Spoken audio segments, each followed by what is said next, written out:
ফুলকপি আলু বাগুন দিয়ে রুই মাছের নতুন রেসিপি। সুপ্রিয় দর্শক, আসসালামু আলাইকুম। আমি আব্দুর রাজ্জাক আজ আবারও নতুন একটি রান্নার ভিডিও নিয়ে আপনাদের সামনে হাজির হলাম। আর আজকের রান্নাটা একটু মজাদার বেশি, কারণ সবাই বলে মাছের রাজা রুই। হ্যাঁ, তো আজ মাছের রাজা রুই ভাজি।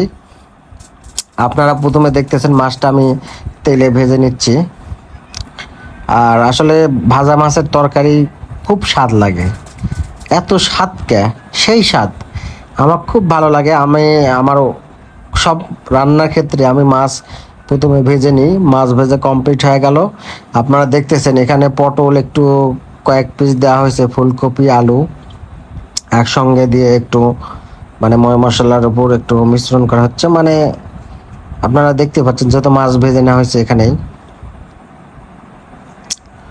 তো আপনারা ধৈর্য সহকারে ভিডিওটা দেখবেন, অবশ্যই স্কিপ করবেন না।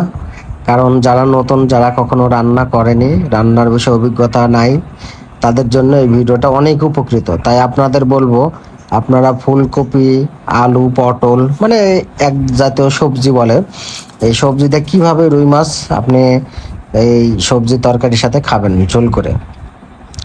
কারণ এই স্কিপ যদি করেন আপনারা ভিডিওর কিছুই বুঝতে পারবেন না। এই জন্য ভিডিওটা টানবেন না, অবশ্যই পুরো ভিডিওটা দেখবেন।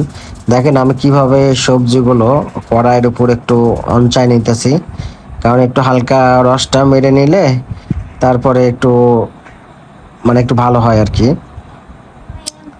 তো আমি আপনাদের সামনে প্রতিদিনই নতুন নতুন রান্নার ভিডিও নিয়ে আসি।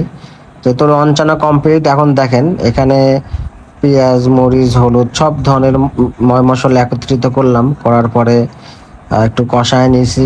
তারপরে আবার ধরেন এই যে আলু বাগুন সব কিছু দিলাম, দেওয়ার পরে একসঙ্গে মিশিয়ে নিচ্ছি। হ্যাঁ, তো আপনারা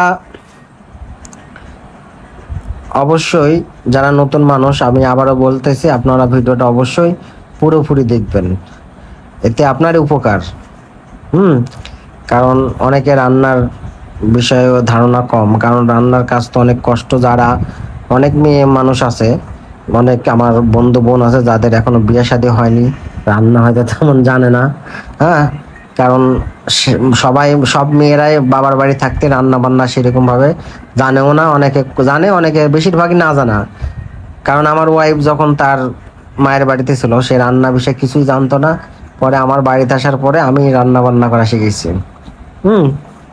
দেখেন একত্রিত করলাম, আর তারপরে পানি দিলাম, রসটা মরলো, তারপরে রুই মাছগুলো ভাজছি। এটা মনে করেন যে উপরে ছাইড়া দিছি, এরপরে একটু লাড়াচাড়া করে কড়াই দিয়ে আবার ঢাকা দিব, ঢাকনা দিয়ে। আর রান্নার একটা আলাদা ফ্লেভার চলে আসছে, আপনারা দেখতে পাচ্ছেন। কিছুক্ষণ পরে আবার ঢাকনাটা সরাবো, সরাবার একটু হালকা বলক উঠবে। আপনারা দেখতেছেন যেহেতু ঝোল দেওয়া হয়েছে, ঝোলটা যখন শেষ হয়ে যাবে দেখেন একটা সরুপ চলে আসছে, মনে হচ্ছে যে এখনই খাই।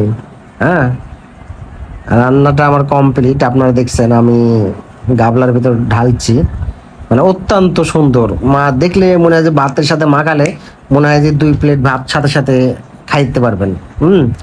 এত সুস্বাদু একটা ভাব চলে আসছে। আর আমি ঝোলটা একটু টেস্ট করেছিলাম, কি বলবো, এত স্বাদ, আপনারা না খেলে বুঝতে পারবেন না যে আসলে কত স্বাদ হয়েছে। তো যাই হোক, যারা ধৈর্য ধরে আমার পুরো ভিডিওটা দেখেছেন, বা এতে আপনার অনেক অভিজ্ঞতা আসবে। তো ভিডিওটি দেখার জন্য আপনাদের সকলকে অনেক অনেক ধন্যবাদ। সকলে ভালো থাকবেন, সুস্থ থাকবেন। আল্লাহ হাফেজ।